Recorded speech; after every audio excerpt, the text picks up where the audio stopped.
வணக்கம். எதிராச்சியம். பாலஸ்தீன மீதான இஸ்ரேலின் தாக்குதல் தீவிரமடைந்து வரும் நிலையில் இனிவரும் நாட்களில் காசா மற்றும் மேற்கு கரையில் நெருக்கடிகள் அதிகரிக்கும் என ஐநா எச்சரிக்கை விடுத்துள்ளது. சமீபத்தில் ஐநா பாதுகாப்பு கவுன்சிலின் மாநாடு இடம்பெற்றது. இதில் மத்திய கிழக்கு அமைதி செயல்முறைகளுக்கான ஐநா சிறப்பு ஒருங்கிணைப்பாளர் டோர் வென்னஸ்லேண்ட் காசா மற்றும் மேற்கு கரையில் இனிவரும் நாட்களில் நெருக்கடிகள் அதிகரிக்கும் என்று கூறியுள்ளார். இந்த பகுதிகளில் மக்கள் விரோதத்தின் தாக்கம் அதிகரித்துள்ளது என்று கூறியுள்ளார். இஸ்ரேலின் தாக்குதல் இந்த பிராந்தியத்திற்கு மேலும் கடும் பாதிப்புகளை ஏற்படுத்தும். இஸ்ரேலிய குடியேற்ற விரிவாக்கங்கள் சட்டப்பூர்வமானது கிடையாது. சர்வதேச சட்டம் மற்றும் ஐநா தீர்மானங்களை அப்பட்டமாக இஸ்ரேல் மீறுகின்றது. அனைத்து தாக்குதல் நடவடிக்கைகளையும் உடனடியாக நிறுத்துமாறு இஸ்ரேல் அரசாங்கத்தை நான் கேட்டுக் கொள்கின்றேன் என்று கூறியுள்ளார். மருத்துவமனைகள், ஐநா அலுவலகங்களை தவிர ஏறத்தாழ அனைத்தும் அளிக்கப்பட்டுவிட்டது. இந்த போரில் குற்றத்தில் ஈடுபட்ட அனைவரும் நீதியின் முன் நிறுத்தப்பட வேண்டும் என்று கூறியுள்ளார். இஸ்ரேலின் தாக்குதல் குறித்து சர்வதேச நாடுகள் கண்டனம் தெரிவித்து வரும் நிலையில் ஐநா அதிகாரியின் இந்த குற்றச்சாட்டு மிகுந்த முக்கியத்துவம் வாய்ந்ததாக பார்க்கப்படுகின்றது. பாலஸ்தீனத்தை இஸ்ரேலின் ஆதிக்கத்திலிருந்து விடுவிக்க பல்வேறு ஆயுதமேந்திய குழுக்கள் செயல்பட்டு வருகின்றன. இதில் ஒன்றுதான் கமாஸ். இந்த கமாஸை இஸ்ரேல், அமெரிக்கா உள்ளிட்ட நாடுகள் தீவிரவாத அமைப்பாக பட்டியலிட்டிருக்கின்றன. இந்த அமைப்பு கடந்த ஆண்டு இஸ்ரேல் மீது ஏவுகணைகளை வீசி திடீரென தாக்குதலை நடத்தியுள்ளது. இதற்கு பதிலடி கொடுப்பதாக கூறி 200 நாட்களுக்கு மேலாக இஸ்ரேல் ராணுவம் காசாவில் உள்ள பாலஸ்தீன மக்கள் மீது தாக்குதலை தொடுத்து வருகின்றது. இதில் 37,000க்கும் அதிகமான மக்கள் உயிரிழந்திருக்கின்றனர். உயிரிழந்தவர்களில் பாதிக்கும் மேற்பட்டவர்கள் பெண்கள். 75% பேர் குழந்தைகள் என பாலஸ்தீன சுகாதாரத்துறை தெரிவித்துள்ளது. காசா மீது இஸ்ரேல் நடத்தி வரும் தாக்குதல் சமீபத்தில் உச்சத்தை தொட்டிருக்கின்றது. சில நாட்களுக்கு முன்னர் ஐநா பணியாளர்களை ஏற்றி சென்ற வாகனம் மீது இஸ்ரேல் வான்வழி தாக்குதலை நடத்தியது. இதில் 7 பேர் கொல்லப்பட்டனர். எனவே உடனடியாக போர் நிறுத்தத்தை கொண்டுவர வேண்டும் என்று உலக நாடுகள் தீவிரமாக வலியுறுத்த தொடங்கின.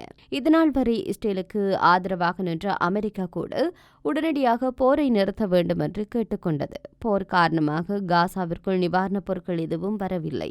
இதனால் உணவுக்கும் குடிநீருக்கும் பஞ்சம் ஏற்பட்டிருக்கின்றது.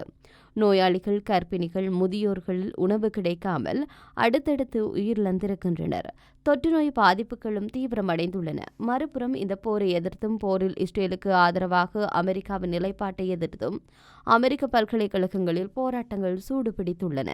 அமெரிக்காவில் மட்டும் 50க்கும் அதிகமான பல்கலைக்கழகங்களில் மாணவர்கள் இந்த போராட்டத்தை நடத்தி வருகின்றனர். போராடும் மாணவர்கள் மற்றும் பேராசிரியர்களை அந்த நாட்டு காவல்துறை கைது செய்தும் வந்திருந்ததும் குறிப்பிடத்தக்கது. இதேவேளையில் இன்னும் ஒரு விடயமும் முக்கியமான விடயமாக மாறியிருந்தன.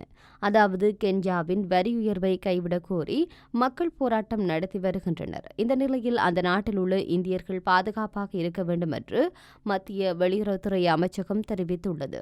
ஆப்பிரிக்க நாடான கென்யாவில் வரி உயர்விற்கு எதிராக பெரும் போராட்டம் ஒன்று நடைபெற்று வருகின்றது. அரசு ஊழியர்கள் 7 டேஸ் ஆஃப் ரேஸ் போராட்டங்களை தொடங்கியுள்ளனர். இந்த போராட்டங்கள் சில இடங்களில் வன்முறையாக வெடித்திருக்கின்றன. குறிப்பாக கென்யா நாடாளுமன்றத்தை முற்றுகையிட முயன்ற போராட்டக்காரர்கள் மீது காவல்துறையினர் தாக்குதலை நடத்தியிருந்தனர். இதில் 5 பேர் உயிரிழந்தனர். 30க்கும் மேற்பட்டோர் படுகாயமடைந்து மீட்கப்பட்டனர். காவல்துறையின் தாக்குதல் சம்பவம் அந்த நாட்டு மக்களிடையே மேலும் கோபத்தை தூண்டியிருக்கின்றது. எனவே போராட்டம் தீவிரமடைந்திருக்கின்றன. அனைத்து துறை சார்ந்தவர்களும் வேலை நிறுத்தத்தில் ஈடுபட்டிருப்பதனால் கென்யாவில் உச்சபட்ச பதற்றம் நிலவுகின்றது. இந்த நிலையில் கென்யாவில் உள்ள இந்தியர்கள் பாதுகாப்பாக இருக்க வேண்டும் என்று மத்திய வெளியுறவுத்துறை அமைச்சகம் எச்சரிக்கை விடுத்துள்ளது. கென்யாவில் நிலவும் பதற்றமான சூழலை கருத்தில் கொண்டு அத்தியாவசிய தேவையின்றி இந்தியர்கள் யாரும் வெளியே வர வேண்டாம் என்று கேட்டுக்கொள்கின்றோம்.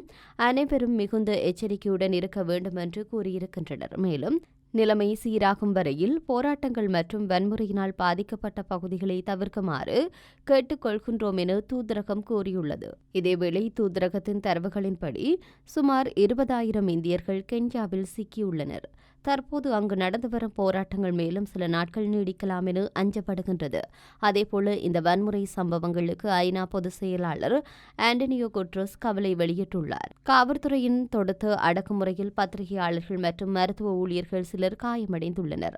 ஐநா பொதுச் செயலாளர் வெளிப்படையாக இந்த போராட்டங்களுடன் தொடர்புடையதாக கூறப்படும் வன்முறைகள் குறித்து ஆழ்ந்த கவலை கொண்டுள்ளார் என்று ஆண்டனியோ குட்ரஸின் செய்தி தொடர்பாளர் தெரிவித்திருக்கின்றார். அது மட்டுமன்றி கென்யாவின் நாடாளுமன்றத்திற்கு நெருப்பு வைக்கப்பட்டதற்கு நடத்தப்பட்ட துப்பாக்கிச் சூட்டில் பலியானோருடைய எண்ணிக்கையை பார்க்கின்ற போது 22 அதிகரித்துள்ளது.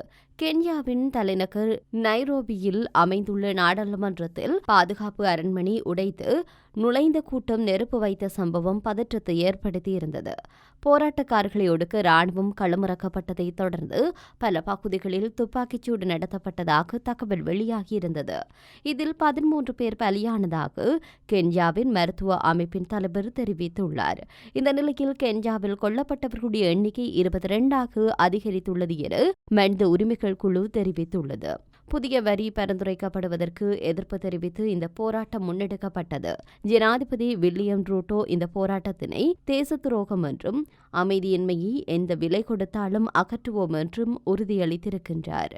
இதேவேளையில் 3ஆம் உலகில் போரில் 5வது கட்டம் துவங்கிவிட்டது, வருவதை யாராலும் தடுக்க முடியாது என்று புடின் ஆதரவாளர் ஒருவர் கூறியிருக்கின்றார். ரஷ்ய ஜனாதிபதி விளாடிமிர் புடினின் ஆதரவாளராக இருக்கின்ற ஒருவர் உக்ரைனுடனான ரஷ்யாவின் மோதலை தொடர்ந்து 3ஆம் உலக போரின் 5ஆம் கட்டம் துவங்கிவிட்டது என்று கூறியுள்ளார். அடுத்த 3 மாதங்களில் ஆபத்தான விடயங்கள் எதுவும் நடக்க இருப்பதாக மக்கள் இன்று பார்க்கவில்லை என்றாலும் அடுத்து நடக்கப் போவது யாருக்கும் தெரியாது என்றும் கூறும் அவர், அது அமெரிக்காவுடனோ அல்லது எந்த நேட்டோ உறுப்பு நாடுகளுடனோ ரஷ்யா மோதும் நேரடி மோதலாக இருக்காது என தான் நம்புவதாக தெரிவித்துள்ளார். ஆனால் துரதிர்ஷ்டவசமாக வருவதை யாராலும் தடுக்க முடியாது என்று கூட அவர் தெரிவித்திருந்தார். இதேவேளையில் பாகிஸ்தானில் கராச்சியில் மர்மமான முறையில் 22 பேர் உயிரிழந்திருக்கின்றனர். அடையாளம் தெரியாத நபர்களின் உடல்களை கண்டு அதிகாரிகள் அதிர்ச்சியடைந்துள்ளனர். கராச்சி நகரில் தற்போது குழப்பம் நிலவுகின்றது. இதனால் கராச்சியில் உச்சகட்ட உசார்நிலை அறிவிக்கப்பட்டுள்ளது. அதிகாரிகள் மற்றும் நலன்புரி அமைப்பான சிப்பா நலன்புரி சங்கத்தினுடைய உறுப்பினர்கள் எவ்வளவோ முயற்சி செய்தும் இறந்த 22 பேரின் அடையாளம் அவர்களினால் அடையாளம் காண முடியவில்லை என தெரிவிக்கப்படுகின்றது. ஆனால் செவ்வாய்க்கிழமை இறந்த நிலையில் கண்டுபிடிக்கப்பட்ட 5 பேரில் 3 போதைக்கு அடிமையானவர்கள் என அறியப்பட்டதாக அந்த அமைப்பின் பேச்சாளர் ஒருவர் தெரிவித்துள்ளார். 22 பேரின் உடல்களை உறவினர்கள் யாரும் பெற்றுக்கொள்ள வராததனால் அடையாளம் காண முடியவில்லை என்றும் கூறப்படுகின்றது. மறுபுறம் கராச்சியின் வெயிலில் சுட்டெரித்ததனால் பலர் வெயிலில் தாக்கத்தால் உயிரிழந்திருக்கலாம் என சந்தேகிக்கப்படுகின்றது.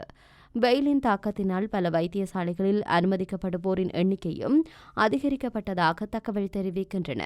கராச்சியில் மற்றொரு மனிதாபிமான உதவி அமைப்பான எதி அறக்கட்டளை சேர்ந்த அசிம் கான் இறந்தவர்களில் பெரும்பாலானவர்கள் போதைக்கு அடிமையானவர் என கூறியுள்ளார். அவர்கள் போதையில் இருந்தபோது கடும் வெப்பம் காரணமாக உயிரிழந்திருக்கலாம் என சந்தேகிக்கப்படுகின்றது. நன்றி.